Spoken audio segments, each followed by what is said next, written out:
अब यहां पर हमारे साथ एक और, दरअसल इस पैनल में सबसे युवा आदेश रावल भी जुड़ गए हैं, और आदेश रावल कांग्रेस को लगातार कवर भी करते रहे हैं, आज भी कवर करते हैं।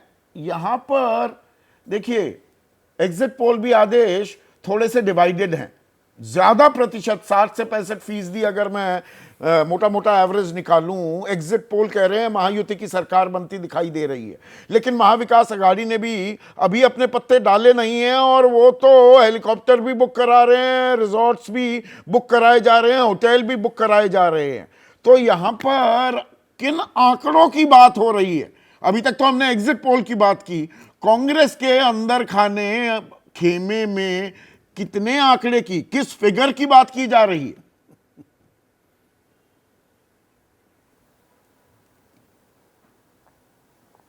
ये मुझसे सवाल है संदीप जी? जी हाँ, देखिए, जो कांग्रेस पार्टी के स्ट्रैटेजिस्ट हैं जो वहाँ पे काम कर रहे थे महाराष्ट्र में, सुनील कोनगोलू, उनको ऐसा लगता है कि कांग्रेस पार्टी कहीं ना कहीं 150, माफ कीजिएगा, एमवीए जो है कांग्रेस, शिवसेना और एनसीपी, वो 150 155 के आसपास कहीं ना कहीं खड़ी हुई है, ऐसा कांग्रेस के भीतर की चर्चा है। लेकिन जो कांग्रेस पार्टी रिजल्ट के 3 दिन बाद पर्यवेक्षक नियुक्त करती थी, आज उसने रिजल्ट से 1 दिन पहले ही, ये बहुत दिलचस्प हुआ है, अशोक गहलोत को वहां पर्यवेक्षक बना दिया गया है। ये पर्यवेक्षक बनाने का मतलब क्या है? इसको हम क्या माने? इतना कॉन्फिडेंस है, पोस्चरिंग है? पर्यवेक्षक तो तब बनेगा ना भाई सरकार बनाने की नौबत आ रही हो या वो स्थिति हो। नहीं, जाहिर तौर पर एक फीडबैक है पार्टी के पास में, और जिस तरीके से महाराष्ट्र में लोगों को ये लग रहा है कि लाडली बहना योजना से फायदा हुआ है महायुति को, तो ऐसे ही झारखंड में लग रहा है कि जो मैया सम्मान योजना है उसका फायदा हुआ है सोरेन को और कांग्रेस पार्टी को, और ज्यादा महिलाओं का वोट पड़ा है। तो दोनों जगह से इनको एक फीडबैक है कि कुछ भी हो सकता है और हमें तैयार रहना है। जो मैं कह रहा था कि ऑब्जर्वर्स नियुक्त कर दिए गए हैं, पर्यवेक्षक लगा दिए गए हैं, जो कांग्रेस पार्टी 3 दिन बाद नियुक्त करती थी उसने 1 दिन पहले कर दिया। ये थोड़ा सरप्राइजिंग है मेरे लिए। मैंने पिछले 16 साल की अपनी रिपोर्टिंग में कभी ऐसा नहीं देखा कि कांग्रेस इतनी आपको एक्टिव दिखाई दे, क्योंकि मैं हमेशा कहता हूं कि कांग्रेस पार्टी रोडवेज की बस की तरह है, हरियाणा की वैसी ही चलती है, वो अपने हिसाब से चलती है। लेकिन कांग्रेस सवारी अपने जान और सामान के लिए खुद जिम्मेदार है, विधायक अपने जान सामान के लिए खुद जिम्मेदार है। कांग्रेस वो गाड़ी न्यू है चलेगी, इस बार थोड़ा सा गाड़ी बदल दी है, तरीका बदल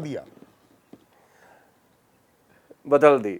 हाँ, मैं ये कह रहा हूँ कि इस बार ना ये बैठ गए एसी वाली वोल्वो में। अच्छा। इस बार वो रोडवेज की बस नहीं है। दूसरा, मैं आपको ये कहना चाह रहा था कि जो आप कह रहे थे, जो आप बोल रहे थे शुरुआत में कि एमएलएस की घेराबंदी होगी, इनको रखा जाएगा, 2019 में भी ऐसे ही हुआ था। मैं खुद बॉम्बे में मौजूद था, अलग अलग होटल्स में विधायकों को रखा गया था, और जब कभी भी शक्ति प्रदर्शन करना होता था फिर इनको एक होटल में इकट्ठा करते थे।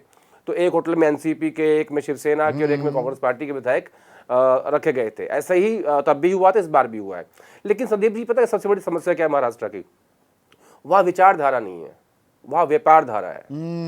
कांग्रेस और बीजेपी ये नहीं मिल सकते, लेकिन बाकी कौन कहां मिल जाएगा पता नहीं है। खुला खेल फर्रुखाबादी है। कल दोपहर जब हम चर्चा कर रहे होंगे तो आपको अंदाजा हो जाएगा कि कौन कहां जा रहा है और कौन कहां नहीं जा रहा है।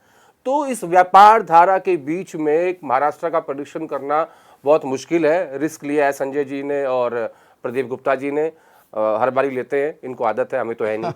तो मैं ये कहना चाहता हूं कि बड़ा टफ है महाराष्ट्र, लेकिन झारखंड से बहुत उम्मीद है कांग्रेस पार्टी और उनके अलायंस को कि महिलाओं का जो वोट है वो अच्छा वोट पड़ा है, वो लाखों में है। सीधे बिना लार लपेट आदेश आप ये कह रहे हैं कि अभी तक, आज की रात तक तो 2 बड़े गठबंधन हैं वहां पर, महाविकास आघाड़ी और महायुति। कल दोपहर बाद कौन से गठबंधन होंगे ये हम नहीं जानते, ये कह रहे हैं ना आप? कौन किसका साथी हो जाए राजनीति में, it makes for strange bed fellows. हम बिस्तर कौन हो जाएगा हमें नहीं मालूम, नहीं पता, हमें नहीं पता।